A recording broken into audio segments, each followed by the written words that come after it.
तो बेटा यहाँ पे ये निर्देशांक ज्यामिति का वेरी इंपॉर्टेंट सवाल है, एग्जाम्पल है ये एक मॉडल का।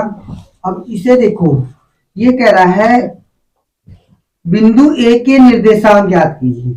ए के निर्देशांक ज्ञात करना है और वो कह रहा है जहां ए बी एक वृत्त का व्यास है।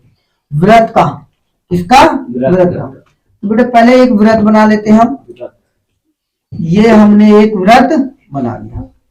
अब वो कह रहा है इसका व्यास है, तो व्यास जो केंद्र से होके जाता है ये हमारा क्या हो गया? व्यास।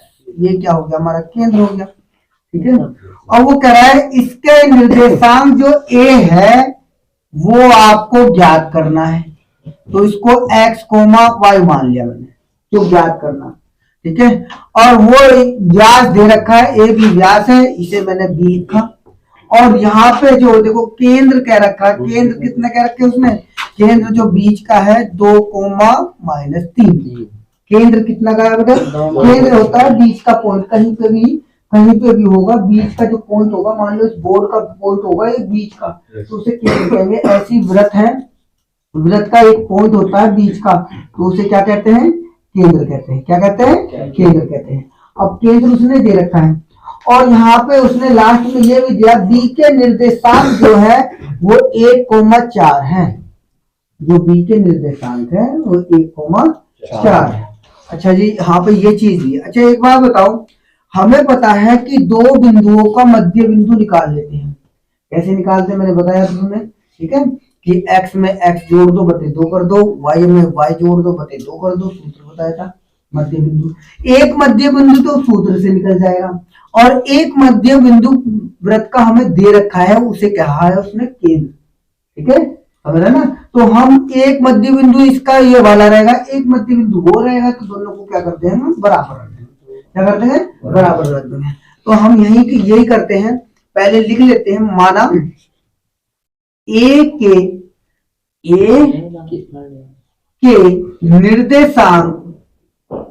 निर्देशांक क्या है?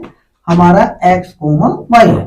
ठीक है, और हमें यहाँ पे पता है ये जो a हो गया, और a बराबर x, y, और b बराबर हमें दिया है 1,4। ठीक है, अब हमें ए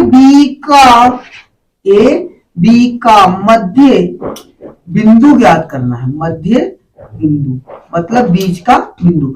सूत्र मैंने तुम्हें बताया था, सूत्र याद होगा। ठीक है, नहीं होने का तो सुनो, x1 प्लस x2 बटे 2 और y1 प्लस y2 बटे 2। देखो मध्य बिंदु का सूत्र मैंने याद करने का तरीका बताया था। मध्य बिंदु कहीं भी निकाल लो या मध्य वैल्यू निकाल लो, जैसे मैंने बताया 3 और यहाँ 5 के बीच में क्या है, कैसे पता चलेगा? तो यहाँ पे 4 होगा, कैसे पता चला कि 3 प्लस 4 जोड़ा बटे क्या कर दिया? 2। आधा करोगे तो यहाँ पे देखो 8 बटे 2, ये कटेगा तो कितना आएगा? 4। ऐसे इसमें मध्य बिंदु निकालना है तुम्हें। x में x जोड़ा बटे 2 कर दिया, और y में y जोड़ा बटे 2 कर दिया। ये मध्य बिंदु का सूत्र हो गया। अब देखो यहाँ पे, इसे देखो, ये x है, ये भी x है, तो यहाँ पे जो मध्य बिंदु बनेगा हमारा क्या बनेगा? x प्लस 1 और बटे 2। ठीक है, यहाँ पे देखो y है, जो y1 है ये y2 है, तो यहाँ पे आएगा y प्लस 4 बटे 2।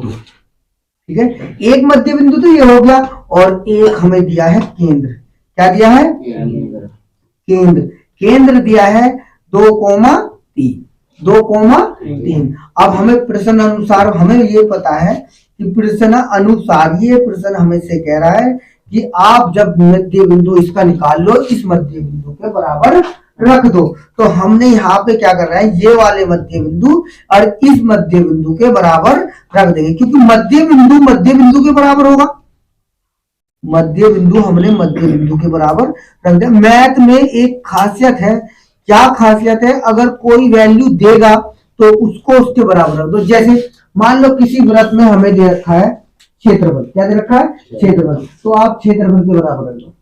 अगर किसी वर्ग या आयत, कहीं भी कोई भी परिधि दे रखी, तो परिधि को परिधि के बराबर रख दो।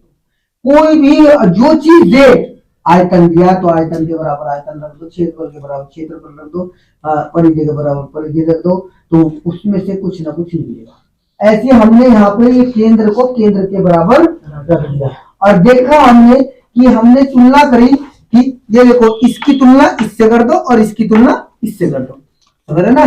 तो यहाँ पे जो तुलना करेंगे हम, इसकी तुलना इससे कर दो, दोनों पक्षों की तुलना करने पर, दोनों पक्षों की यहाँ लिख देना, दोनों पक्षों की तुलना करने पर। मैं लिख देता हूं दोनों पक्षों की तुलना करने पर, ठीक है। इस वाले को इसकी तुलना कर देंगे तो ये आ जाएगा 2 बराबर x+1/2, ठीक है। नीचे क्या में लिखा है भाग में, तो इधर क्या हो जाएगा गुणा में, तो 2 दूनी 4 बराबर x+1।